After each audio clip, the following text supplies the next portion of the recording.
আসসালামু আলাইকুম। BD tasty Farzana কিচেনে সবাইকে ওয়েলকাম। সবাই কেমন আছেন? আশা করছি সবাই অনেক ভালো আছেন।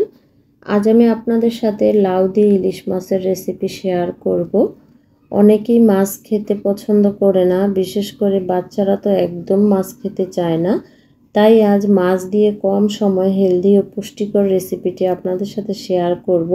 এভাবে রান্না করলে কিন্তু এটা খেতে ভীষণ মজা হয়, বাচ্চারাও খাবে মজা করে। সবচেয়ে সহজ রেসিপি। আশা করছি আমার আজকের রেসিপি আপনাদের কাছে ভালো লাগবে। যদি ভালো লেগে থাকে অবশ্যই চ্যানেলটিকে সাবস্ক্রাইব করে পাশেই থাকবেন। চলুন তাহলে জেনে নিচ্ছি। এখানে আমি ইলিশ মাছটাকে কেটে নিয়েছি। এখন ইলিশ মাছটাকে আমি ধুয়ে ভালোভাবে পরিষ্কার করে নিব। এদিকে আমি একটা লাউ নিয়েছি, লাউটাকে আপনাদের সাথে কেটে শেয়ার করছি। মাশাআল্লাহ, লাউটা অনেক কচি ছিল আর খেতে ভীষণ মজা হয়েছিল। আমাদের কিন্তু এখন প্রচুর গরম পড়েছে। এই গরমের মধ্যে যদি লাউ রান্না করে খান শরীর কিন্তু অনেক ঠান্ডা থাকবে আর শরীরও অনেক ভালো থাকবে। চেষ্টা করবেন একটু সবজি খাওয়ার আর বাচ্চাদেরও খাওয়ানোর। আমি লাউটাকে কেটে নিচ্ছি। আমার সম্পূর্ণ লাউটা কেটে নেওয়া হয়ে গিয়েছে, আপনার স্ক্রিনে লক্ষ্য করুন। এদিকে আমি মাছটাকে ধুয়ে পরিষ্কার করে নিয়েছি। এখন আমি হলুদ আর লবণ মেখে নিচ্ছি মাছটাকে ভাজার জন্য। মাছের সাথে লবণ হলুদ খুব ভালোভাবে মিশে নেওয়া হয়ে গিয়েছে। এখন আমি এটা চুলায় ভেজে নেব। এর জন্য চুলায় একটা প্যান বসিয়েছি। প্যানটাকে একটু ভালোভাবে গরম করে নিতে হবে।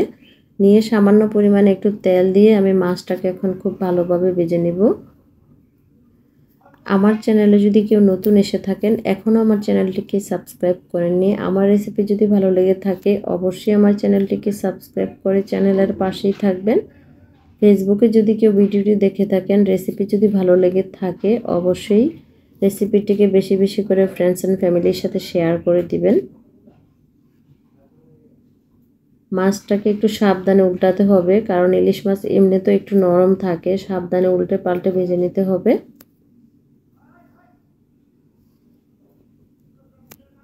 আমি সব সময় চেষ্টা করি খুব সহজভাবে আপনাদের সাথে রান্নার রেসিপি শেয়ার করার জন্য।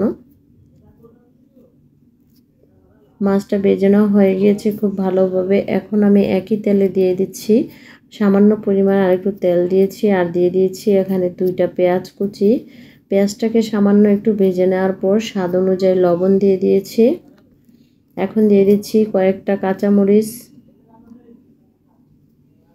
দিয়ে দিচ্ছি সামান্য একটু পানি যাতে মশলাটা পুড়ে না যায়, যেহেতু এখানে গুঁড়ো মশলা অ্যাড করব। এখন এখানে অ্যাড করছি হাফ চা চামচ হলুদের গুঁড়া। এখানে আমি হাফ চা চামচের কম দিয়েছি আর 1 চা চামচ দিয়েছি লাল মরিচের গুঁড়া, হাফ চা চামচ দিয়েছি জিরে গুঁড়া। আমরা এই লাউ রান্নায় আর কোনো মশলার গুঁড়া এখানে অ্যাড করব না, কারণ লাউ রান্নাতে এমনিতে মশলা অনেক কম লাগে, এমনিতে অনেক মজা হয়। ভালোভাবে কষিয়ে নেওয়ার পর এখানে অ্যাড করে দিচ্ছি লাউ।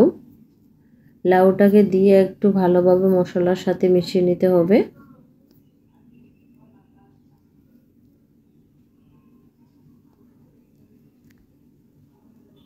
আমার রেসিপিটি ফলো করে আপনারা একবার হলো ট্রাই করে দেখতে পারেন। আশা করছি অনেক ভালো লাগবে আপনাদের কাছে এই রেসিপিটি।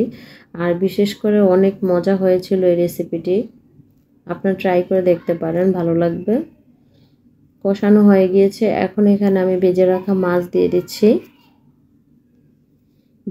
এখানে 1 কাপ পরিমাণ পানি। পানিটা দিয়ে এখন ঢেকে দিব। দিয়ে দিচ্ছি ধনেপাতা।